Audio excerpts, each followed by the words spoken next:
All right. All right, all right, all right. Beautiful, beautiful people out here. Appreciate y'all for coming out tonight. Peace, peace. My name is Reggie Blanding. I'm the proud branch manager here at Miller.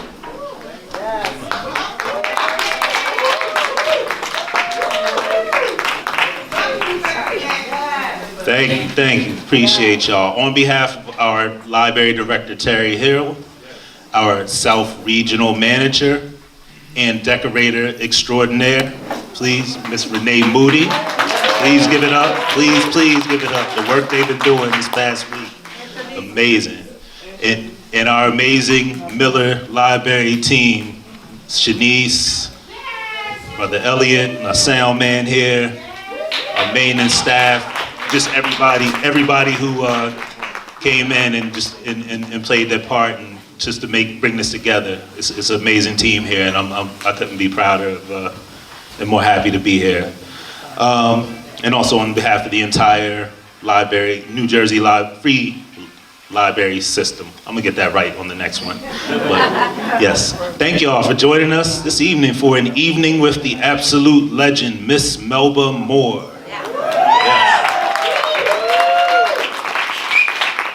Yes, indeed. I just want to say, just again, another quick thank you to the team here at Miller. Also, another heartfelt thank you to the great Angelo Ellerby, who could not make it tonight, but is here in spirit with his team from Double Exposure. And again, they are in the back with QR codes with copies of This Is It that you can order and have sent to you. Just a real quick word. I just want to honor this space. Auditorium is named in honor of the great Dawood David Williams. Yes. So I have to give him a shout. Lifelong Jersey City resident, community activist, musician, founder of the Community Awareness Series. Mr. Williams dedicated his life to enriching Jersey City's cultural landscape and ensuring that music, education, and the arts remained accessible to all. So we are grateful to celebrate his legacy in this space and extend his appreciation to his family, who continues to carry that mission forward. So appreciate y'all. Just want to make this quick so we can bring our guests to the stage, because if I start getting into everybody's bona fides, it's going to take me a while. So I just, quick words about our very special guest this evening. Miss Melba Moore is a Tony Award-winning and 3-time Grammy-nominated artist whose extraordinary career has spanned more than 5 decades. A true icon of the stage and song, she has starred in Broadway classics including Hair, Pearly, Timbuktu, and Les Miserables. Yeah, I knew I was going to butcher that. Y'all know what it is. Her chart-topping hits include a few you've probably heard tonight: You Stepped Into My Life, Read My Lips, Falling, and This Is It. All those have made her a beloved voice across generations and genres.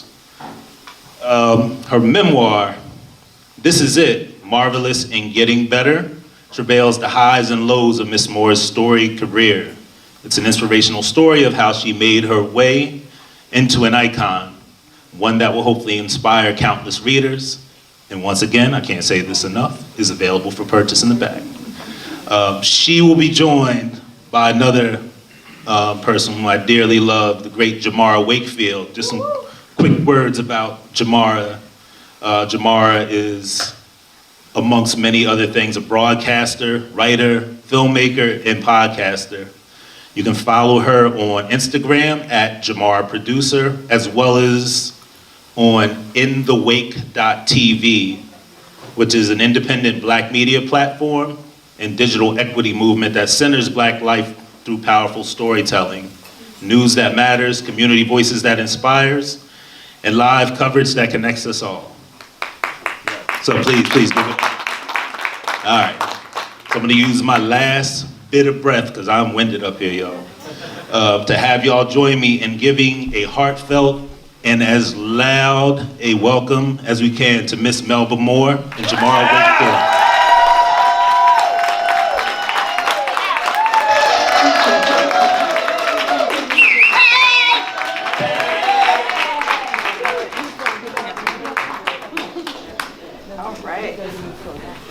How's everybody doing? welcome. Thank you for coming. Thank you so much. Y'all can do one more time. Can we just, let's warm it up. We're not up in Bergen County, okay? We're not in Morristown. We can let loose. We're in Jersey City tonight. There's so many places that you could be, and you're here to celebrate the brilliant Melba Moore and this new book and legacy and just all the things. So just warm it up a little bit. Just keep going. Let her feel it. Let her feel it. Let her feel it. Let her feel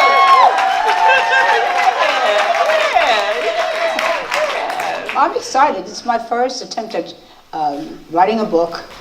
And so the whole process is brand new, and it's a whole other section of my life that I intend to be grateful for and enjoy. So let's go. Talk to us about how this tour has been. You've been all over the place, busy, booked and busy, talking to people. How has it felt, one, to be in New Jersey doing it, and then just the vibe overall? The vibe is very warm. It's very welcoming. I don't feel like a total stranger in this arena, but it is different than, of course, doing a concert, because the message is the song and you got a script and you got your little costumes and things. But here you have to kind of articulate and communicate. And I think it's real important to have this opportunity to learn in this arena, because it's another area of communication and fellowshipping with your fellow human being. And I remember the day, maybe a couple of decades ago, first of all, you didn't see black people in journalism, period. I remember, okay, I guess it's 40, 50 years ago now, when we put our records out, nobody on radio spoke. They played the music, they had a little kind of DJ jargon, but they didn't have interviews. Well, that didn't exist for us. Our only communication was with Ebony and Jet. So we've come a long way, baby. Ebony and Jet. That's what I recall about coming into the industry in that way, and where I am now and where we are, not just as black people, because I can get a little prejudice, you know, but where the whole world is. First of all, we're all in each other's neighborhoods. We really all are global, no matter what, because of the internet. So that changes everything, and I think because we text and because we get on the computer, we still read and write.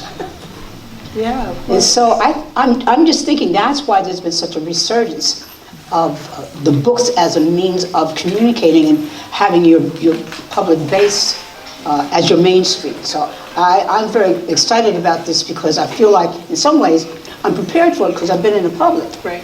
But in other ways it's a whole another thing, because you have to talk, you have to speak, and it's not scripted for you. So I hope you all can understand what I'm saying. Yeah. Well, I have a feeling that this room, whether it was a book or a zine or a CD or a water bottle with your photo on it, they would have been here to celebrate you. I appreciate that.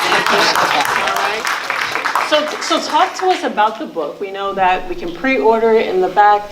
Just why this book? Why right now? Well, I'm sure it was time now, because I'm at the point where I feel good, I look good, I'm doing good, so I kind of want to deny that time is passing by.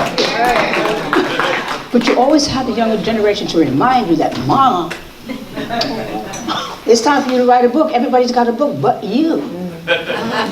So I said, but I don't know, I'm too busy, I don't know how to start the process. It's not complicated, but it requires you to do certain things in a certain way, and it takes time. So she said, well, you know what, Ma, I'll spearhead it. So she got Angela Ellaby, and he got Kevin Taylor, and they put together this whole team for me to just make time, first of all, to sit down and talk about your life.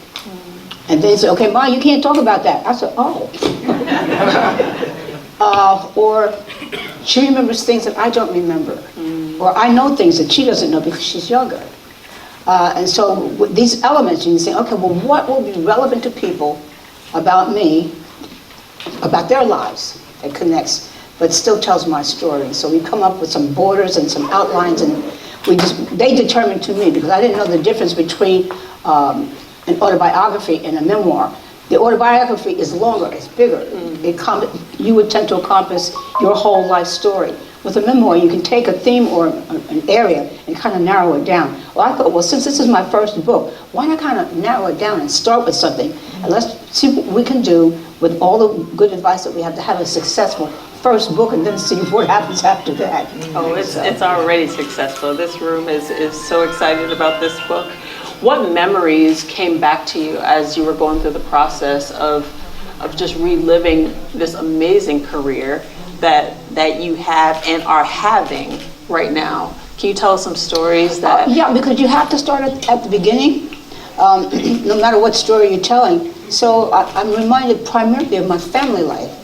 And I realize now that was not only logical and, commonsensical to start with, but I realized family is your first community. That's really so important, more than we can say or really know. So I said, okay, my family life started like so many, broken, mother, single parent. That means father was not there.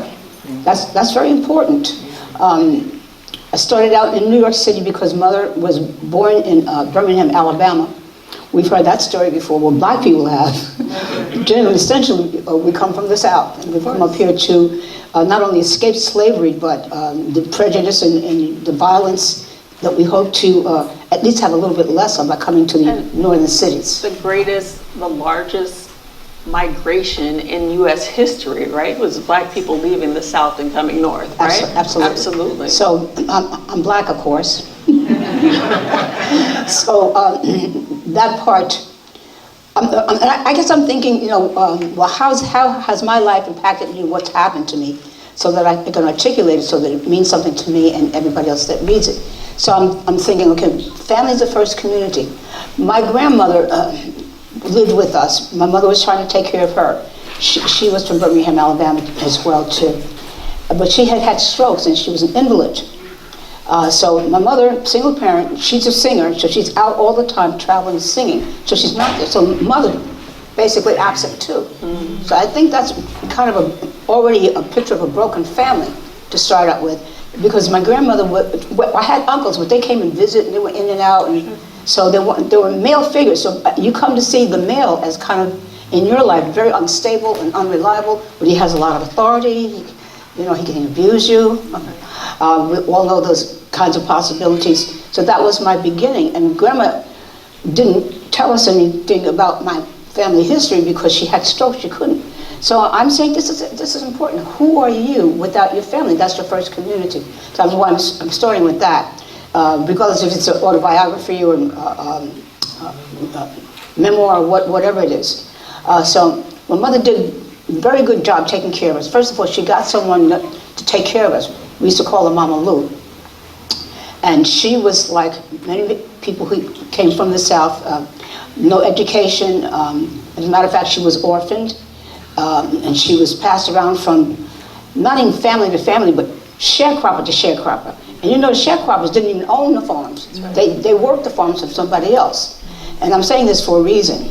How she got to New York, I'm not really sure, but she probably came with some family and migrated up here, and somebody suggested her to mother to help take care of us. But my point is, she raised me because mother wasn't there. Because mother was a queen. Because she was the head of the heart. I don't want her to displace or remove the man as the head of the household, because that's the way God meant it. Sure. So I would say she was the heart of the household and the breadwinner. So you learn to be a leader from someone who is a leader. But she was gone most of the time. That's my point is this. Mama Lou raised me, and so I had a southern accent. I knew all about sharecropping and picking cotton and chopping, tobacco and all of that, because she's the one who sat me on her knee and told me my stories, and I knew them by heart. And I'm skipping to the chase to say she's the reason I got the part of Ludi Bell, Gussie Mae Jenkins, and Pearlie, and got a Tony Award. Yeah. Right. I'm starting with that because it was the beginning, but it's also kind of the whole spirit of the book, how things happen for us. Because that opportunity came, and I got into theater. I was so helped with good directors and situations Then it seemed like I probably auditioned for it. I studied acting. That's what I had as a dream. I didn't have a clue. I didn't have that as a thought. We never even went to see a play, not off-Broadway, not a Chitlin theater play, nothing. There's no theater in my scope. And so, so many of the things that happened to were surprises to me, and I think that makes good reading, because they didn't happen the normal way that things happen. Of course. So, I'm curious about your earliest memories of music then, if it wasn't necessarily in the home. I asked that because as people were coming in, I heard lots of stories of people saying that they heard your music because their mama was playing it, or their auntie was playing it, or it was in the house. It was, yes, right? That seems familiar, right? So You're bringing me back on the track. I kind of got off the track, because what had happened was... This is it. Mother married my stepdaddy, Clem Mormon, who was from Newark, New Jersey, and they worked together as a musical team. And he was a piano player, and he had 2 children already. He had a son and a daughter. So what happened was, when she married him, me and my invalid grandmother and my nanny moved to Newark, New Jersey. Okay, Newark. Y'all know. Where I first had a whole family. Now I have a sister and a brother. I have a mother and a father, aunts, uncles, cousins. The first experience of a whole family. So like when Mother and Daddy were away, Aunt Sylvia would take care of us, or Aunt Thelma. It's the first time I used the word aunt. That's a big hole in your life and in your family structure. So Daddy made us all, I had a sister and a brother, then we had 2 more brothers later, but Daddy made us all take piano lessons. There it is. That's where it began. And so you study an instrument, so you get involved with it. Then of course Mother and Daddy rehearsed their band at our house. So I had a live band in my living room now. So I went from nothing to everything. So I guess I've also gotten accustomed to extremes.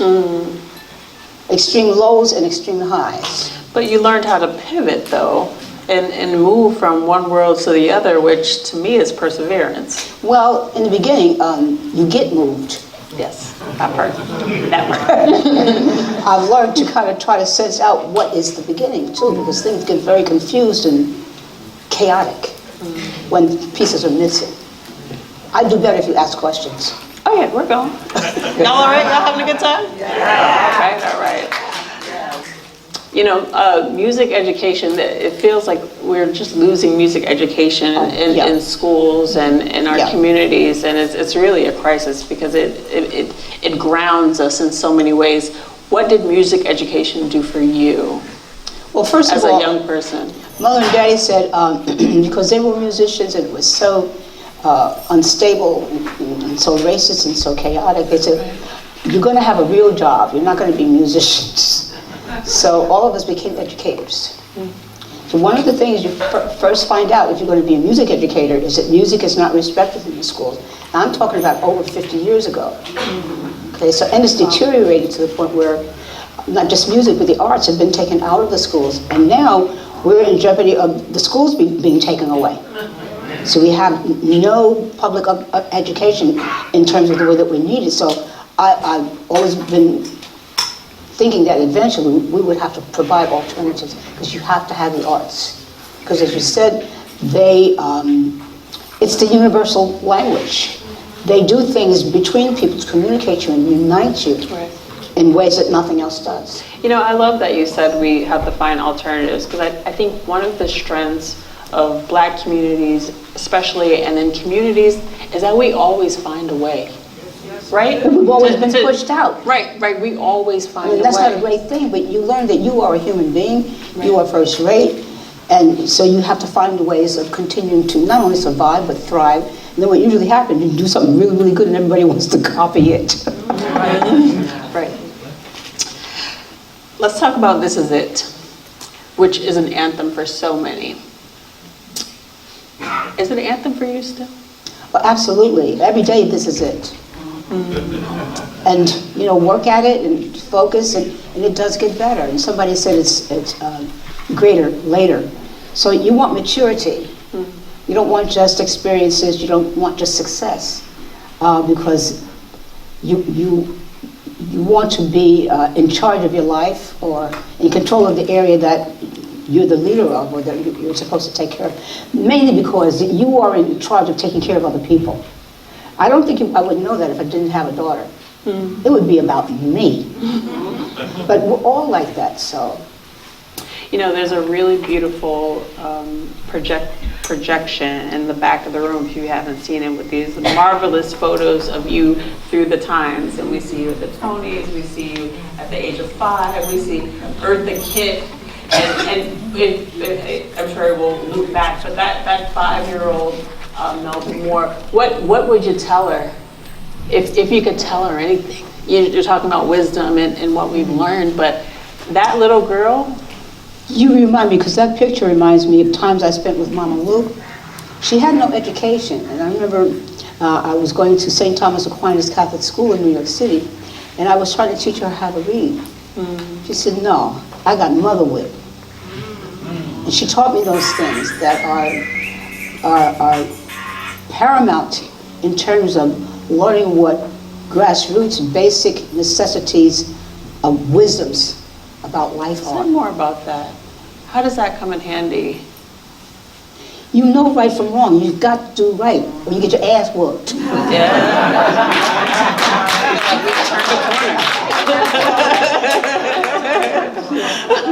Mother wit. Mother wit, I can't remember some of the expressions because I haven't used them and been in touch with it so long. But haints, remember them? Right. Thought about that, right? But there are ghosts, there are spirits. And to find out now, the best one is the Holy Ghost. But I guess I'm connecting because those things that you learned earlier, whether they be good or bad, they stay with you. So I think her wisdom is really my grounding. And so then as I was able to get good education and then move from being an educator to a performer, for me, it was just moving from one classroom to a larger one. I remember promising Daddy that if it didn't work, I would come out and teach. And that was really my focus, how do you relate? You're taught in school to study things and to research them. If you don't know, that doesn't mean it's over. It means you research. Right. So I think that's my attitude. And so you say, well, I don't know this. Well, and now, of course, Google it. So some things never change. If you can keep that the mother wit and wisdoms that you've gotten one way or another when you start out. Because when you get those things in the beginning, even if it comes in a bad situation, they don't leave you. That's right. That's right. What parts of you can you remember of yourself at 5 that are still true of you right now? Because there are parts of us that just are, right? So what parts of you have stayed the same? I'm not sure if I remember that picture, but I'm not sure if I remember me. That's interesting. It's Say getting more. to be so long, I'm not sure. Not that I was very shy, very soft-spoken. I do remember that when I was older than that, when Mother married Daddy, I felt like I was the glue in the family because I knew what it was like not to have a father, or not to have a sister or brother, or not to have anybody to play with. I felt like my sister, and I still treat her like she's a little queen. She was such a girl, But she went on the streets of New York fighting the boys. But that's what I used my brother for. I used to beat him down. But it was so much fun. But I just remember that I can tell you now, family is so important, so vital. I can tell you some of the pieces that once they were put there, I wanted to show my family, and I still do. Like, for instance, when my mother married my stepfather, and he had a son and a daughter, his first wife died. And I remember always thinking, nobody ever talks about her. Never had any conversations about her. And I remember years and years later, maybe not even maybe 10 years ago, with my relationship with my sister, I constantly tell her, Clemmy, I know that you missed your mother. And she would tell me how she felt about actually trying to receive my mother as her stepmother, not having dealt with the fact that her mother passed away. But there's so many things about family that are so crucial to you becoming a whole person. Absolutely. And I just remember that, I think at the time that picture was taken, I don't think I wasn't with my whole family yet.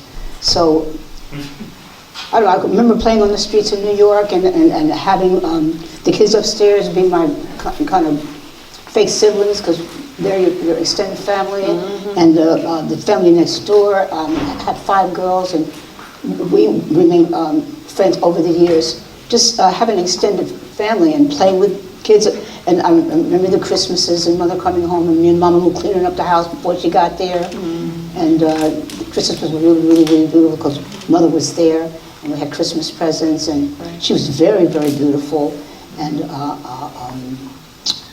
she did well, because I remember I was not poor. I remember that. The little dress in that picture is not cheap. I love that. As we walk down the stairs into this lovely room, there's a banner that says Black History, like, is to say every month or every year, something to that effect. That is always Black History Month, right? And it reminded me that your version of Lift Every Voice and Sing is in the Library of Congress. Does that even blow your mind? Absolutely. I mean, like your voice singing that song in the library. That's not the part. The part that blows my mind is that I met people like C. Dolores Tucker, Dr. Dorothy Height, that she was being honored on the NAAC Awards on TV. And I said, oh, I had some time off so I could not just think about my music and what I was doing. So I want to meet that lady. So I gave her a call. And of course, she was the head of the National Council of Negro Women. And she invited me to come and go on tour with them, just so I could see what they were doing. She didn't really have a place for me, and that was just such a wonderful experience, because she was having Black family reunions in all the major cities that had large Black populations. Right. So I could really focus on my culture that way, from a civic point of view, not from R&B only. And so eventually she said, no, but you need to sing something, because I didn't have anything appropriate in my repertoire. I didn't want to hear no dance music. She said, why don't you sing the Negro National Hymn? I said, but I don't know that. I realized because I was in the North, and part of the time I was in Catholic school, that kind of passed me by. And I thought, you know what? I bet a lot of African Americans don't realize that we have an anthem. And at the time I was with Capitol Records. So I told my then husband, we should see if we can record Lift Every Voice and Sing. And our A&R person, who's head of getting your producers and your songs and arranging it all and everything, he was a Black person, so he was sensitive to trying to get it done. But at the time I was with Capitol Records, and who happened to be signed with Capitol Records too? The only and first secular artists, B.B. and C.C. Winans. So we got together, and B.B. went and got everybody who was on that Lift Every Voice and Sing recording. So it wasn't my voice except to say, we need to do this. So we got all these people to do it, but then I brought it to Dr. Height. She's the one who got C. Dolores Tucker, who was a congresswoman at the time. That's right. And Walter Fauntroy was a congressman. He and they actually physically entered it into the congressional record. And I get the credit. But isn't that, yes, you do get the credit, absolutely. But see, I love that, because it's like, for us to have our history archived, it really takes a village of people to do it, right? You have to have someone endorse it, you have to get it recorded, you have to have the people, and it all has to line up. You can't just have a beautiful voice. Right, exactly. But it takes allies and comrades to actually move it forward and get it done, which is amazing. So I love that story. You know, I'm gonna ask you this because you hinted to it, but you said, not just R&B. How do you feel about genre? I know how I feel about genres. Different, yeah, like R&B or secular, or like, do those labels mean anything to you? It's America. I mean, in the beginning, R&B meant that you were Black, so you can't go here. Right. Okay, so I said, okay, well, I want to be R&B. The reason I wanted to be R&B is because my natural voice was lyric soprano classical. So I've learned how to holler and hoop like the best of us. Right. But the different genres mean diversity. Now, since I've had opportunities to, for instance, do Les Miserables, the gentleman who came and put me in it, Richard J. Alexander, his name, was the talent coordinator for the musical. And I was in a tiny little town called Hollywood, Florida, trying to mount a one-woman play for myself because I had one of those downfalls where I lost everything. And I remember watching TV and seeing Whoopi Goldberg do her one-woman show. That really redefined her. I don't know what she was before, because she was always brilliant and genius and talented. Have you read her memoir, by the way? Not yet, no. It's excellent. I'm sure it is. No, it's excellent. Yeah. And I remember seeing Lily Tomlin do the same thing. Right. So I was trying to do that, but in the midst of it, I met this man who came to see my showcase of it. I just put it up. I was getting feedback to see what I could do next to finish writing it. But he said, I didn't know you could sing classical music, because it was autobiographical, of course. And he said, I saw you in Pearly, so I knew you could belt it out. He said, well, this is what I want to do. He said, I know you don't know me. Become another one of these stories, right? Right. Let's go. He says, but I'm the talent coordinator for Les Miserables.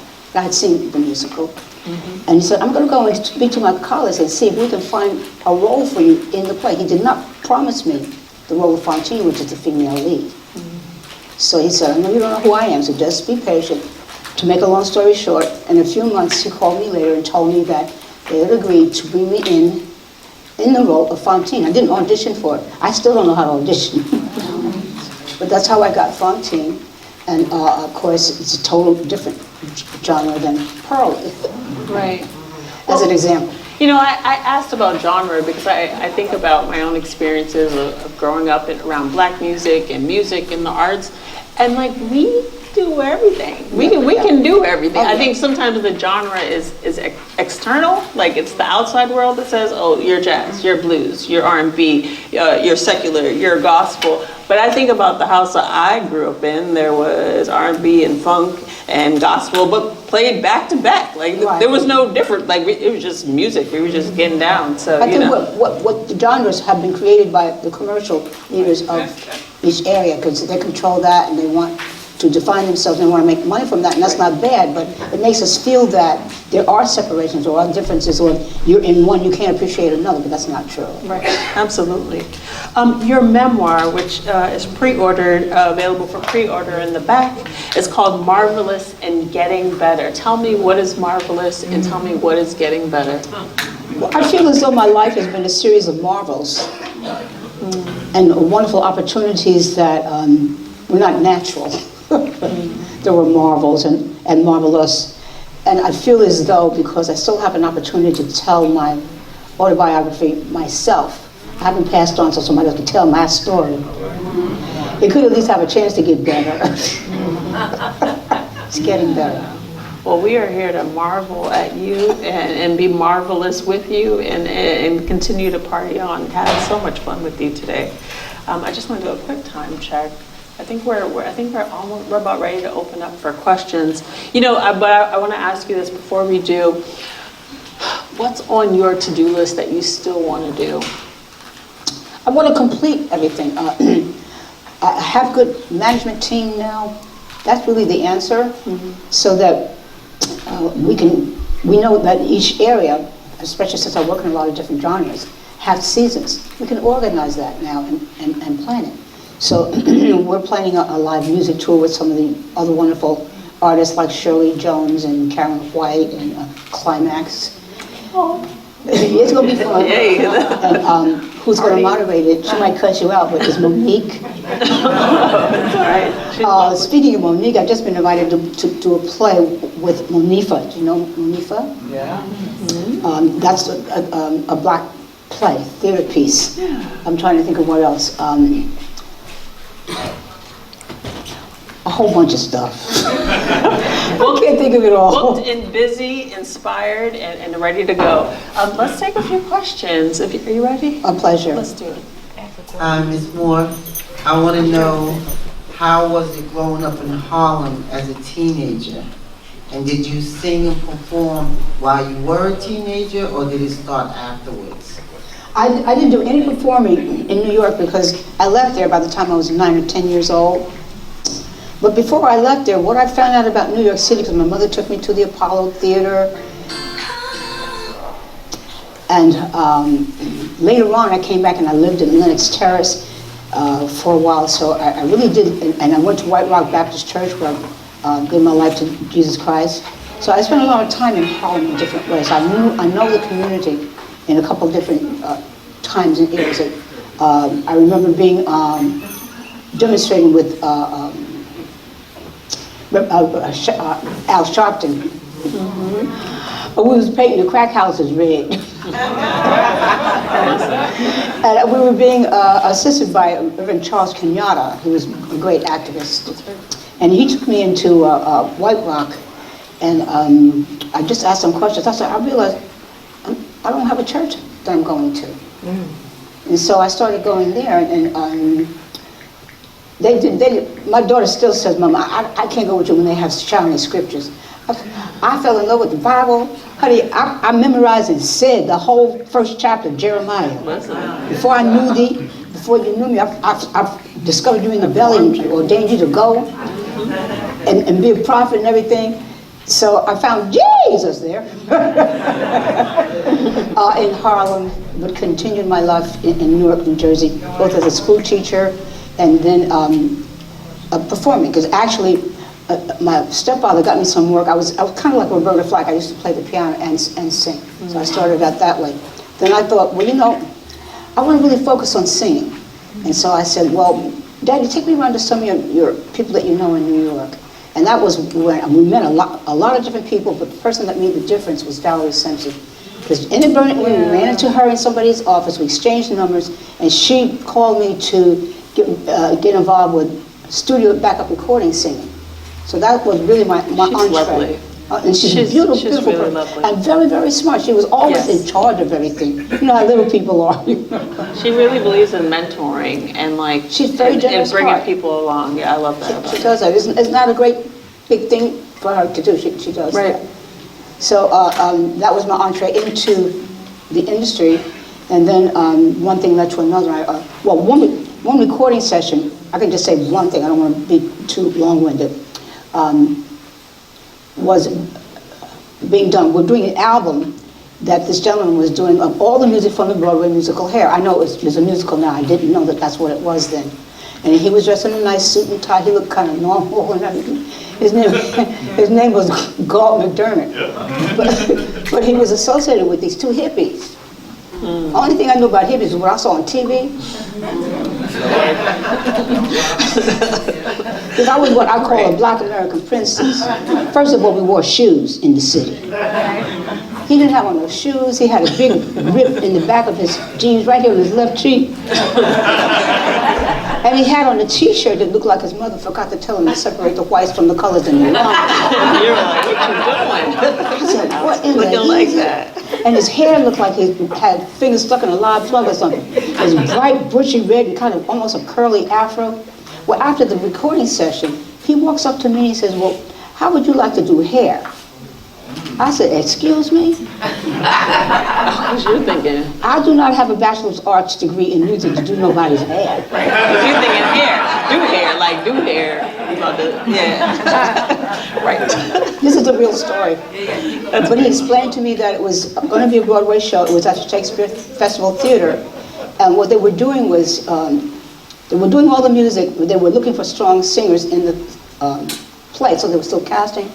So they said that if we would come and sing for the director and the producer, they would find roles for us in the Broadway musical Hair. Valerie said, I'm not going because they don't pay no money. She could have been on Broadway too. But that's how it started. Yeah, I love that. Thank you. What a great question. Reggie. I was one of your most avid fans back when I was a 13-year-old. I followed you from Pearlie to the Waldorf Astoria Empire Room. My sister and I snuck up to your room in the Empire Room, and we knocked on your door, and you said hello to us. I saw you in Pearlie, of course, and I was there for the last performance and gave you a bouquet. I then also saw you in Timbuktu during the short run, and you helped introduce me to the score of Kismet. I can't tell you how exciting it is to be seeing you. I've talked to you on the radio, on a radio call-in show. I had a scrapbook that I have since lost, but I was seriously your most avid fan. They probably called me a stalker today. But I can't tell you how much I've enjoyed you. I think I even saw you in Philadelphia. Did you appear with Billy Eckstine on tour maybe at some point? I think I did see you with him. Not with him. Really? Okay. Well, Somebody was with him. Okay. But yes, Melba, I'm so thrilled to see you, and I love you, really. Great.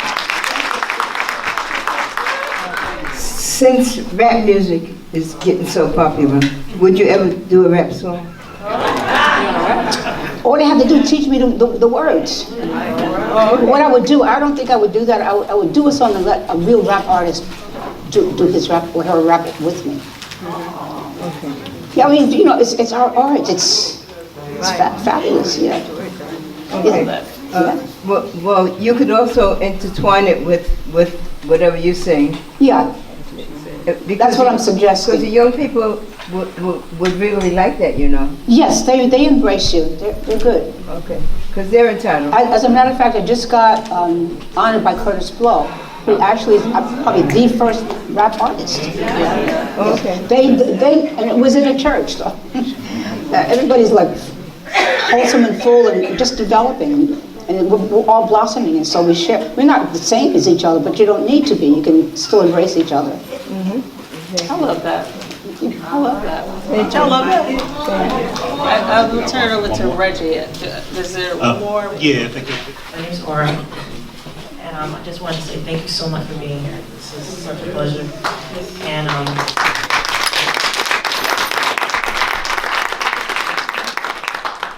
my question is, you know, you're such an amazing talent, and I know it started early, and I know the seed was planted, and I just wondered, when you were meeting all these other talented people that you worked with, you're seeing all the images and stuff in the back, you know, I just wonder, like, when you're finding your community, like, you know, were you always, like, involved with, like, all the other artists and things that you met? Like, were you all, like, friends, and did you all, like, see each other, or was it, like, mainly just we were just working on projects, or, you know, did you ever say no to a project? You know, because I know sometimes they often say you should always say yes to every opportunity you have. But I'm wondering, like, did you have like someone in your group or someone in your team to like make sure you stayed on like worthwhile projects? It's a very good question, because you don't have good counsel, you don't have good management. Whatever your talent is, it's not going to prosper. It's like two sides of a coin. You have the art, and then you have the direction of it and the management of it. And there are many times, and that's why I have so many reasons to learn how to pivot, because you get bad counsel or you don't have any counsel at all. So that's happened many, many times. But I would say, don't stop. There's all kinds of wisdom coming from all kinds of places. And as far as fellowshipping with different artists, usually it'll happen on some project that you'll meet on. That's why it's wonderful to do theater, because you really become a family. Yeah. And I remember, like, from here, I always describe it as kind of being like in a little bubble, because they really thought that equality and freedom was real and true. And inside this little bubble, so you didn't have to be like a skilled artist. They had an incredible director, his name was Tom O'Horgan, who specialized in experimental theater. So they would teach you on the job. So, I don't know, just, I became friends, okay, it's important to say that I became good friends with Diane Keaton, whom I eventually replaced, and I'll tell about how that happened in the book.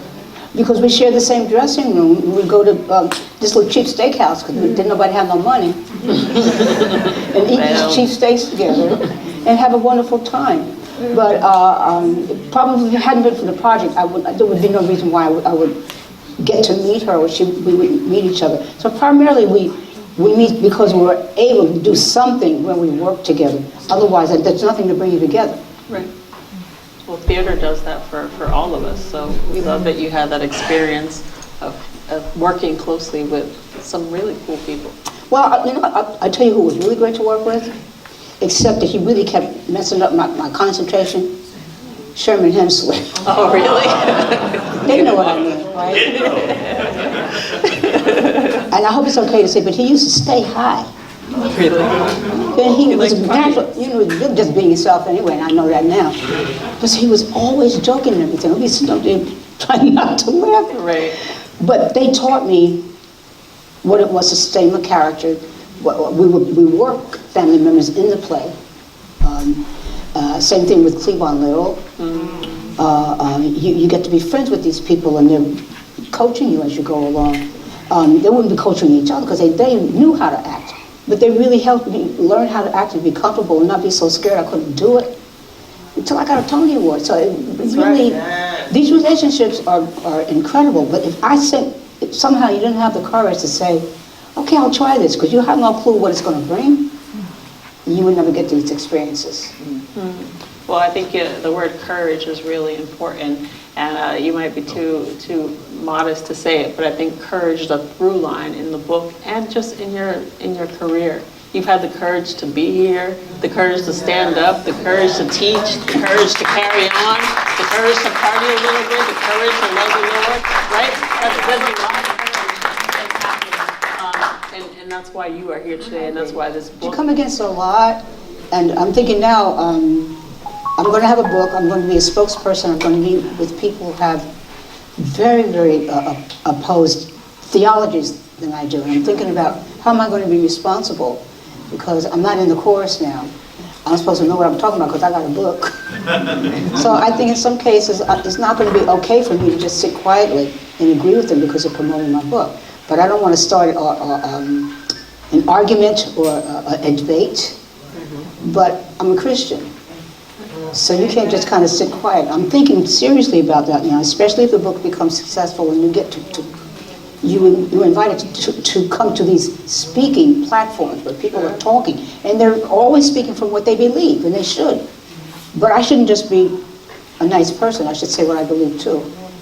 And I know what I believe, but I'm not sure yet how I should say it. Well, you know what? We're supposed to speak up, even if our voice quivers, right? So you're saying it. I'm going to need courage. Yeah, you got it. Reggie, please. And just, we have one final question, but I do want to say, well, first of all, thank you both again. Yes. Appreciate it. This has been amazing.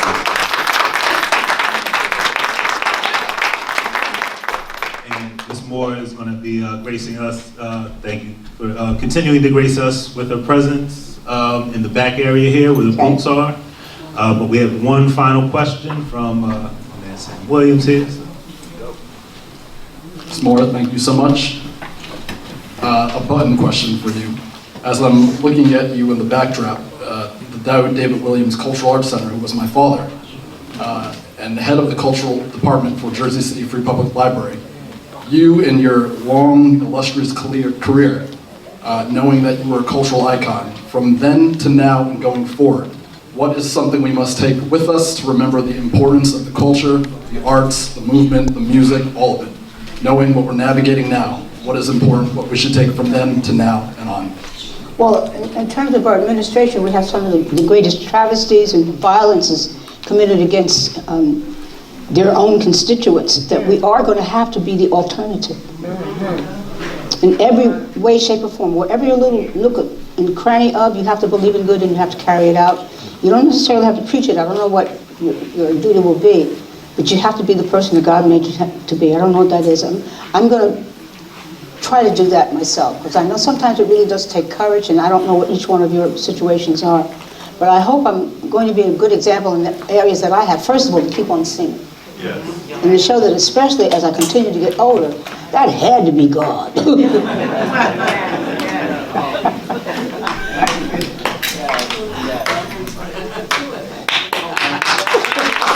keep it up.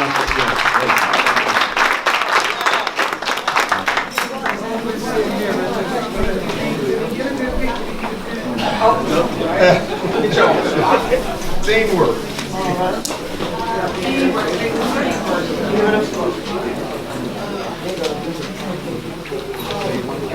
The narrator did a wonderful job. Yes, she did.